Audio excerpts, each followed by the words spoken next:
Hi everyone! Throughout my time bullet journaling, I learned many things. So here's my 7 most helpful hacks, tips, and tricks for artistic bullet journaling. I'm going to show them while doing my weekly spread setup. Wanna know how I find all kinds of fancy fonts? An easy way to find fonts is to go to a font download site. We're not actually going to download the fonts, we're just going to look at them. As you can see, there are so many different font styles to choose from. Most font sites have the option to choose the category or type of font, so it's easy to find the style that you want. The best thing is that you can type in your text. This is so helpful because you can see how it will look like in your bullet journal. To use it, all you need to do is copy what you see on screen into your notebook. I use this all the time to create different headings and titles for my artistic spreads. And that's where I get my fonts. Continuing on with that, next I'll show you how to copy down the font or draw fonts in any style. First, use a pencil to draw 2 lines. These indicate the top and bottom lines of the letters. Make sure to look at your reference to see how wide to make the lines. Now write the words normally without any fancy elements. This will be like the skeleton of your title. I'm doing a cursive font, so I'm just writing the cursive normally. If you're doing a non-cursive font, write the capital letters, lowercase letters, or whatever you need. Make sure to pay attention to the spacing and the slant of the letters. Next, we'll add the fancy elements on top. Sketch out the thicker parts of the lines and add curly bits or special elements. Draw according to your reference or whatever font you picked out. I'm doing a calligraphy font, so I'm drawing the thicker strokes. Once you have that all sketched out, you can use a pen to color it in. When I first started bullet journaling, I used this method and the font download site together to create my titles. I definitely recommend this method for beginners at calligraphy. You can follow these 4 basic steps for any style of font. This method helps me get an accurate copy of my reference. So I messed up the quote. It was supposed to say, "A good day starts with a good breakfast," but I forgot to write day. Anyways, you get the basic idea of this tip. This next hack is a great alternative to the previous method for copying fonts. I like to call it the fake carbon paper method. When you want to trace or copy something into your bullet journal, it can be awkward to hold the whole journal up on the screen like this. So what I like to do is take a separate sheet of paper and trace the image or font onto it. You can trace any images, graphics, and text. Of course, you should trace more complex things than I am, but this is just an example. I like to cut the paper down so that I can see where I'm placing my image. Then I'll color the entire back of the paper with pencil. This acts like a carbon paper, which allows us to transfer the image onto a bullet journal. Trace over the image again to transfer it on the page. Press a little bit harder to get the graphite on the notebook. The most important thing is pressure, so it doesn't matter what tool you use as long as it has a fine tip and is able to be pressed down. Take off the paper and voila! Now you can go over your images with markers or pens.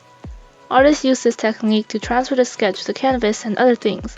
You can use this for repeating copies of images in your bullet journal. I used to use this method all the time to create repeated habit trackers all over the page. Just scribble some more pencil on the back if you want to use it again. When bullet journaling, we use pens a lot and sometimes they run out of ink. This is how I fix it. All you need to do is attach a string on the back of the pen. I'm tying yarn around the pen and adding a strip of tape to secure it. Make sure it's on the back end of the pen, not the tip. Then spin it in a circular motion. The force will push the ink towards the outer edge of the circle, which is the tip of the pen. Only spin it 20 times at once, or else the pen will explode with ink and splatter all over your bullet journal. I know this from experience. After 20 times, check to see if it has ink. If it doesn't, spin it another round. Keep doing more rounds of 20 spins at a time until it has ink. I would say this hack is great for emergencies, but it's not really practical because it only pushes the ink forward, so it doesn't actually add any more ink back in. So yeah, eventually your pen will be 100% out of ink and you'll have to buy a new one. Nevertheless, it's a great way to make your pens last longer when you have no other pens on hand. Try this out at home, it's pretty cool. Artistic bullet journalers use water-based markers such as these ones, but it's hard to get a smooth color layout without streaks. When you're coloring slowly with the strokes spaced far apart, it creates uneven patches of color which causes streaks. Streaks also happen when you color in the opposite direction, so don't do this. Instead, color super quickly with the strokes densely compacted. Color as fast as you can because the ink still has to be wet so that it can blend with each other.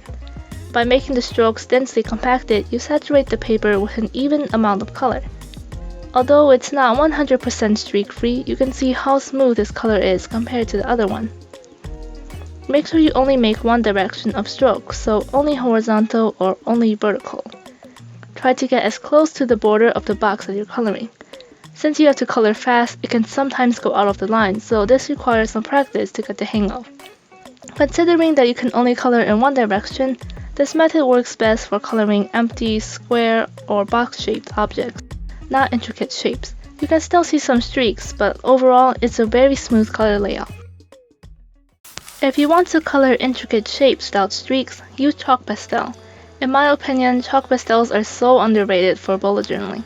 You can use them to create a smooth color layout in a short amount of time, which is way faster than colored pencil.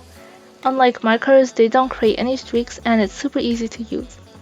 All you need to do is lay down some chalk pastel while leaving some white spaces showing, so that there's not a lot of excess powder.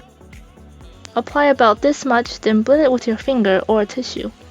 If there's excess, tap it off instead of swiping it with your hand to prevent smears.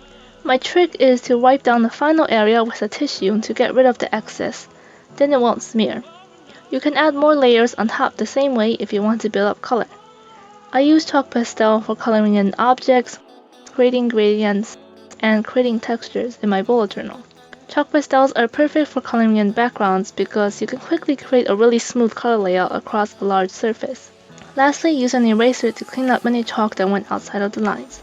Of course, chalk pastel might not be your thing, but there are so many things they can do with it, so I hope that you get to try them out in your bullet journal.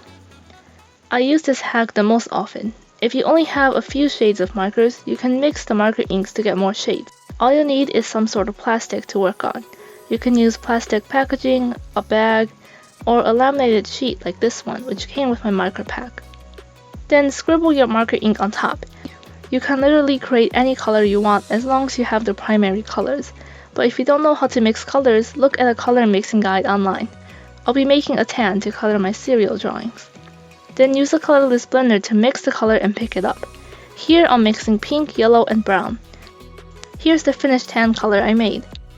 Then you can keep adding more ink on the plastic to refill the color.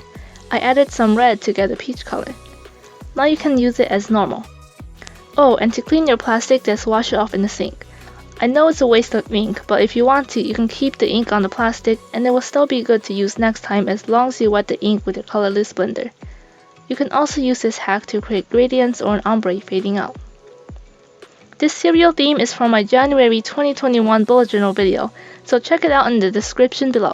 Thank you so much for watching and I'll see you next time.